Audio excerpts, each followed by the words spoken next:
Bueno, me gustaría felicitar a Juan Luis precisamente porque el sustrato es también una parte muy importante de la hidroponía y sin sustrato pues tampoco habría recogida de drenajes. Por lo tanto, bueno, pues al final estamos aquí un grupo de empresas que estamos ofreciendo, cada una estamos ofreciendo una explicación de las múltiples tecnologías que incorporan esto. En concreto, mi parte es la recogida de drenajes y bueno, para ello pues primero hay que introducir un concepto que es el de drenaje agrícola cero. Un sistema de cultivo hidropónico de circuito cerrado pues nos permite utilizar los cultivos intensivos y que dejen de contaminar y además reutilizar el agua ciclo tras ciclo. Esto pues hace que la mayoría del agua sobrante y por lo tanto los fertilizantes que se le añaden se drenen directamente al suelo, lo evitamos de esta manera. También pues cumple la ley de 3/2020 del 27 de julio de recuperación y protección del Mar Menor, tanto el drenaje agrícola cero como los sistemas hidropónicos. Tienen también una serie de ventajas. En primer lugar, pues una mínima contaminación de los acuíferos, sobre todo en regiones con suelos muy porosos o también en sitios donde ya no solo se contaminan los acuíferos, sino que se pueden arrastrarse hacia ríos o hacia lagunas, como el Mar Menor. Por otro lado, se pueden reutilizar los drenajes con el ahorro que lleva de agua. Tenemos el dato de que bueno, los vertidos de los cultivos en tierra son de un 40%, mientras que los vertidos de los cultivos en hidroponía con desinfección son solamente de un 3%.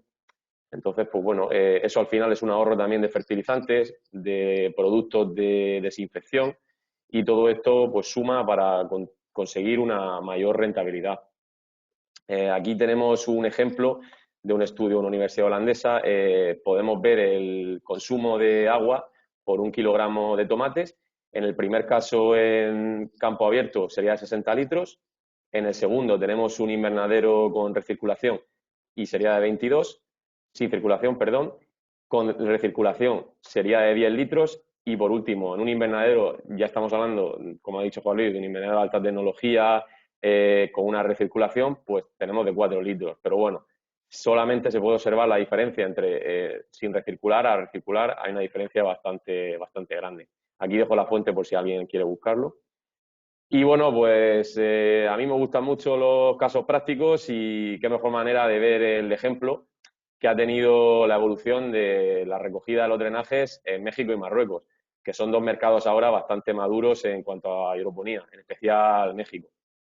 Bueno, primero se cultivaba directamente en suelo, que bueno, pues eso tenía una serie de problemas, entre ellos pues el agotamiento del suelo, la salinización, los patógenos, los nemátodos, todas las plagas que pudiera tener el suelo y que se infectaban a través de las raíces, pues eso afectaba de una manera o de otra.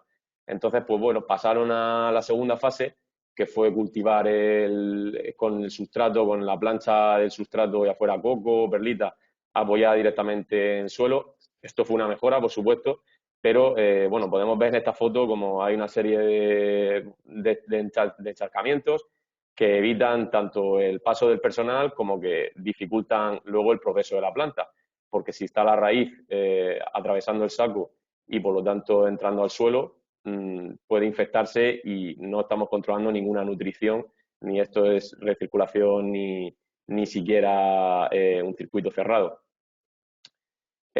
Bueno, pues dieron otro paso que fue el de recoger los drenajes mediante una canal de plástico. Esto es un paso sencillo y barato. ¿Qué problema había? Pues en primer lugar las raíces atravesaban el saco y entraban en contacto con la canal o incluso rompían la canal si la canal no era de buena calidad y entraban al suelo.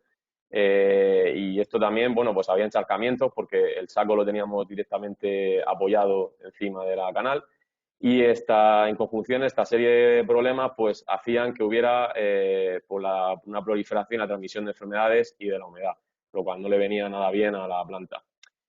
Entonces, pues bueno, pues empezó a pensar una posible solución, elevar el saco, empezaron a usar ladrillos o bandejas como soporte del sustrato.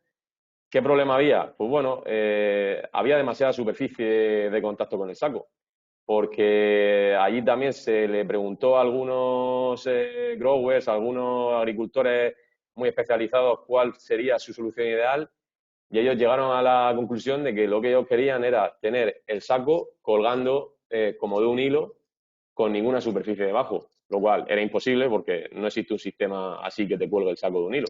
Siempre tiene que haber un soporte por mínimo que sea. Pero bueno, siguieron evolucionando con la idea y empezaron a usar las hueveras como soporte del sustrato. ¿Qué problema había? Pues la altura a la que quedaba el saco era insuficiente, las raíces salían de todos modos y entraban en contacto con los encharcamientos y con la canal. La superficie seguía siendo demasiada, la superficie de contacto. Y por último, el drenaje se acumulaba debajo de la huevera. Es decir, tú tenías una canal y luego encima apoyabas la huevera. Pues en ese espacio se generaba una humedad y una serie de condiciones que no eran óptimas para las raíces ni siquiera para la planta. Así que, bueno, pues al final el spacer o espaciador en español surgió como una respuesta a este problema que tenía la recogida de drenaje, que era que el saco entraba en contacto directamente con la canal y, pues bueno, el spacer al final garantizaba esa superficie mínima que necesitaba el saco. La altura de 6 centímetros evitaba que las raíces del saco tocaran el drenaje y tocaran el suelo y por lo tanto pues teníamos al final como una cámara de aire, una buena aireación y también un buen flujo del drenaje.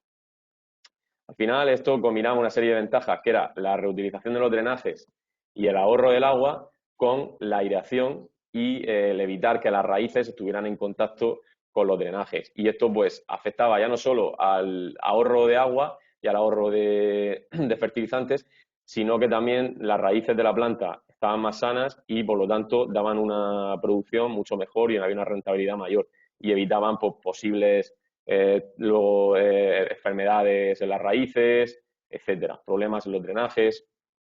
Aquí tenemos una comparación. A la izquierda tenemos unos sacos de sustrato apoyados directamente en la canal, mientras que a la derecha los tenemos en un sistema de recogida con canal de plástico y un espaciador incorporado. Entonces se ve claramente la diferencia ya no solo en el fruto, sino que se ve en el suelo que hay alrededor, en la limpieza que puede haber. Y bueno, pues al final era una solución que hacía que se ahorrara el agua hasta el 80%. Aquí tenéis más fotos. Después se siguió, no quisieron quedarse ahí, por lo tanto se quería seguir avanzando y llegaron a la conclusión de que había que seguir con canales de PVC. Si me disculpáis un momento. ¿Qué tenían las canales de PVC? Bueno, pues había una acumulación de humedad justo debajo del saco. Podéis ver aquí cómo la raíz entra en contacto directo con la humedad. Ese contacto directo que había con el saco y la canal hacía que no hubiera aireación. Y otro problema que tampoco nos atañe mucho, pero que era importante, era que esto se colocaba en campo mediante empalme y podía haber dilataciones o pérdidas de drenaje. Se siguió evolucionando a las canales metálicas holandesas de siempre. Estas canales, al final, pues tienen una serie de ventajas. En primer lugar, nos permitían cultivar con independencia de la nivelación del suelo y de su pendiente, lo cual cuando no se tienen a lo mejor los fondos necesarios o estamos en un terreno dificultoso, pues siempre es una buena solución. Además de ello, en el caso de las canales colgantes, se puede limpiar el suelo o incluso cambiar la malla cubre suelo sin tener que esperar a que acabe la cosecha, sin tener que retirar las canales. Esto, en el caso de la fresa, como tenemos aquí abajo, mejora las condiciones de la mano de obra y sobre todo de la búsqueda de mano de obra y de temporeros al facilitar la altura para su recolección.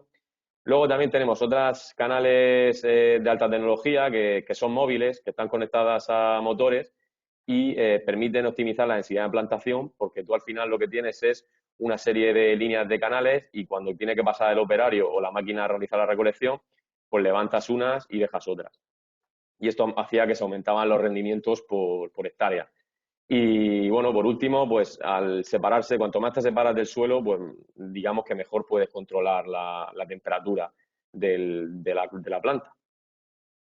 ¿Qué problemas tenía? Al final, las canales metálicas son una inversión más elevada que las canales de plástico, pero tienen sus problemas y estamos en las mismas. Al final, se acumula la humedad debajo del saco. El saco está en contacto directo con la canal. ¿Y esto qué hace? Pues bueno, pues sobre todo en climas cálidos, como pueden ser Golfo Pérsico o incluso aquí en Murcia, pues la canal metálica se calienta y esta temperatura se la está transmitiendo, este calor se lo está transmitiendo a las raíces, lo cual no le viene nada bien al cultivo. Y por último, pues bueno, pues al estar en contacto directo las raíces con la canal, pues estamos en las mismas. Hay una proliferación y una transmisión de enfermedades, de hongos y de algas. ¿Qué solución se hizo? Pues bueno, en México en concreto hay una serie de universidades y centros de rendimiento y de producción que cogieron un espaciador y lo colocaron directamente entre la canal y el saco, consiguiendo pues elevar, sería como colocarlo en el suelo o en la canal plástica, pero en una canal metálica del estilo holandés que había allí. Y con este, digamos, con esta solución tan sencilla se ahorraron un montón de problemas. ¿Vale? Porque al final tenían las ventajas de las canales elevadas holandesas de siempre, junto a pues las ventajas que transmite el spacer, la aireación, el prevenir que la canal le esté transmitiendo esa temperatura caliente al saco, evitaba que las raíces salieran del saco y tocaran la base de la canal y, pues, por lo tanto, evitaba y prevenía las enfermedades. Y ya, bueno, pues esto nos deja un poco digamos, en la actualidad o en a dónde se ha llegado ahora, que ha sido en integrar ese spacer que nosotros hemos visto en las canales de suelo, esa superficie mínima de contacto que necesitamos para tener aireación, integrarlo en la canal metálica holandesa. De esta manera tenemos un sistema uniforme, no hay que colocar un spacer, como habéis visto aquí en la foto anterior, que esto al final pues no queda del todo bien, no transmite la sensación de estabilidad. Sin embargo, aquí esto ya, este spacer lo que hace al final es aportar una resistencia mecánica al conjunto de la canal que evita que pues otro tipo de canales te ofrecen unos accesorios para evitar que la canal se abra por presiones. En este caso, con la ayuda del spacer no hace falta. También, como el saco iría encima del spacer, tenemos un volumen de drenaje, de recogida de drenaje mucho mayor, por lo tanto la circulación de los drenajes es mucho mejor y otra ventaja muy importante es que se puede realizar una limpieza y una desinfección a mitad de la fase de cultivo. No hace falta retirar los sacos ni esperar a que acabe, sino que simplemente como tienes aquí el saco y la canal separadas, pues puedes introducir la manguera y limpiar. De esta manera, pues lo que se ha hecho ha sido crear una cámara de aire para que el saco del sustrato y las raíces estén separadas de la base de la canal y de los lixiviados. Y por último, pues os dejo aquí también unas fotos para que veáis cómo se instala. Este es un sistema de suelo, de canal elevada apoyada en suelo con soportes regulables. También se puede colgar del invernadero, en invernaderos robustos, no hay ningún problema. Y bueno, pues yo quería de esta manera dejaros un poco clara la evolución que ha tenido en la recogida de los drenajes, el cómo se ha planteado y el cómo se han ido solucionando los problemas, pero desde un punto de vista práctico, desde un punto de vista de nos están surgiendo problemas y se han inventado, gracias a los agricultores y a los técnicos y a las universidades y a las empresas, se ha llegado a una solución que evita todos los problemas que te puede dar una recogida de drenaje y que incluso da pocos, pero puede darlo. Y bueno, pues nada más. Gracias por vuestra atención.